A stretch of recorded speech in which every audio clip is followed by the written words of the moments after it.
Despite the fact that Joe Biden apparently does not know what the word presumptive means. Joining us now, the 46th President of the United States and presumptive Democratic nominee Joe Biden calling in to Morning Joe right now. Good morning, sir. Hey, Mika, I'm more than presumptive. I'm going to be the Democratic nominee. There you go. Okay, well, So in an interview where you're supposed to be reassuring your party and the voting public of your mental fitness, that's a pretty funny way to start. Look at how Mika and Joe reacted to him saying that about the presumptive nominee. I'm going to be the Democratic nominee. There you go. okay, well, Mika gave him the, there you go. There you go. okay, well, Now, following this, Joe Biden defended himself and made it very clear to Mika and Joe and anyone listening that he is going to stay in the race. That the average voter out there still wanted Joe Biden. And I'm confident they do. And I'm confident, and like I said, the press is with me. I think they've been fairly fair. I haven't read any reporting they did today. But the fact is that, I think they have to acknowledge we had large crowds, enthusiastic crowds. And, and now they're talking about whether I use a prompter. Well, I did it all extemporaneously. The fact of the matter is, I was using prompters too. I don't get that. But at any rate, the bottom line here is that we're not going anywhere. I am not going anywhere. Joe Biden in that clip and then throughout this interview did his best Jordan Belfort impression from The Wolf of Wall Street. I'm not leaving. I'm not leaving. I'm not fucking leaving! However, I don't know if any Democratic supporters are that enthusiastic about Joe Biden. I mean, maybe Harry Sisson. Well, you know what? I was just thinking about this earlier. You make the job very easy because you do a lot of good stuff. Another thing, in that clip we just watched, Joe Biden said he was speaking extemporaneously and without prompters on the campaign trail. And now they're talking about whether I use a prompter. Well, I did it all extemporaneously. However, in his MSNBC phone interview, many people criticized this interview, even criticized MSNBC for allowing him to do a phone interview, and people were saying that there's a high likelihood he was getting notes while he was on the phone. David, let me be blunt. He was reading a teleprompter during that interview. I don't have any definitive proof of that, but those answers, you called it boilerplate, right? Were almost too perfect now, weren't they? No no thought process, anything that would indicate that he's thinking off the cuff. And there is a reason, and MSNBC is pathetic, by the way, for saying, oh, sure, we'll do a phone interview. The president doesn't have access to a studio. Now, it wasn't just this man named Joe Concha on Fox asking the question if Joe Biden was reading from a prompter or reading from notes during this phone interview. In fact, White House Press Secretary Karine Jean-Pierre was asked this very question. Today to MSNBC. Yeah, sure. Was the president reading off of a script? So I was in the room when the president called into Morning Joe. The president spoke from his heart. The president was very clear. There was no script at all. And he was very detailed. You heard him say actually during the call that he was reading some quotes. He said it. He shared that information. He was reading some quotes from the debate. So as you heard the White House Press Secretary say, Joe Biden was not reading from a script. He's not reading notes. He was reading a few quotes that were given to him about the debate. And this clip that was posted to Twitter shows it sounds like Joe Biden is flipping through some papers as he's reading. The folks out there in the local, race. Now, the one thing, you can't even prove whether or not that sound was actually him flipping through papers. I mean, it sounded like it was. But the other thing that's definitely true is you can't prove that that's just him flipping through quotes or him actually flipping through like a script or talking points to stay on message during that phone interview.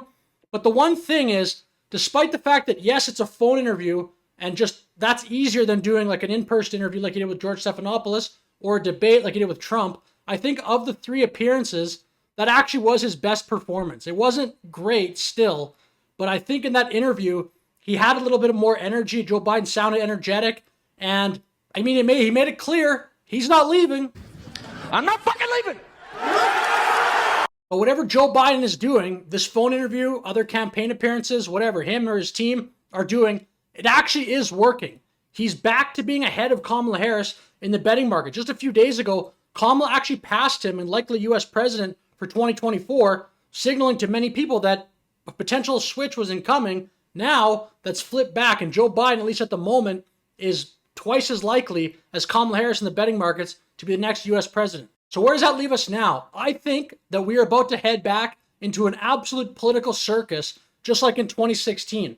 The world is going to become way more infatuated, I think, with the US presidential election situation because it's so crazy. Just like in 2016, this dude named Donald Trump, who was a reality TV star and had some buildings, rode down the escalator and told everyone they're stupid and somehow won the presidency. I think 2024 now, it might not be as crazy as 2016, but this race now has two candidates. One is Donald Trump, who was the person that basically was the catalyst for all the craziness in 2016, versus Joe Biden, who on that debate stage couldn't even finish sentences. Everything we have to do with, look, if we finally beat Medicare. So I know this is not what politics is supposed to be, but from a pure entertainment perspective, I think the 2024 election is about to be must-see television. I mean, I'm not saying I want Donald Trump to be president, but I never want to live in a world where Donald Trump isn't running for president.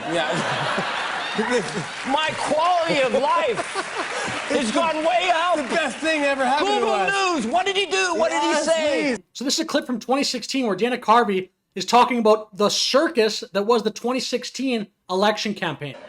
It's too great. Trump is too awesome. He's too much fun. Your Trump is great. I just think that he should have been out of this thing like weeks ago. I thought when he said, you know, John McCain is a hero because he was captured. I like people that aren't captured, okay?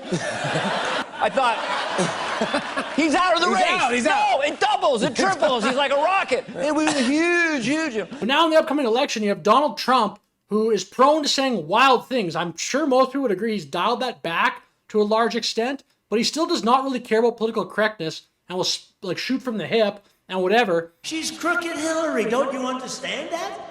This is one of the most crooked politicians in history. Hillary Clinton is a big... Bill Clinton, far worse, minor words, and his was action. His was what he's done to women. There's never been anybody in the history of politics in this nation that's been so abusive to women. It's just awfully good that someone with the temperament of Donald Trump is not in charge of the law in our country. Because you'd be in jail. Secretary Clinton. And then you also have Joe Biden, who, because of his poor debate performance and some of the gaffes that have been happening in the media lately, he's going to be scrutinized like crazy. Everything he does, everything he says is going to be scrutinized with such a big microscope. I'm not introducing me, Mark is. So I tell you what, I don't know about you, but I'm going to go to bed. Third world. The Southern Hemisphere had access to change it, had access. It wasn't confrontational at all. He came up with Thank you, everybody. This ends the press conference. Thanks, everyone. Thank you. And it'll be interesting to watch because I don't think Joe Biden's campaign strategy now can just be sit back like perhaps was in 2020 and let the attention be on Donald Trump and let the conversation be around the perceived volatility of Donald Trump. I think Joe Biden now that he's committed to staying in the race has to get out there. He has to campaign and open himself up to the potential of those gaffes and prove to people that debate performance was just an exception to the rule and that he can actually lead the country because that's what he's asking people to vote for him for, to lead the country for now and the next 4 years. So buckle up because I think the 2024 election is about to become, just like it was in 2016, an absolute circus. Thank you for watching this video. Have a good day.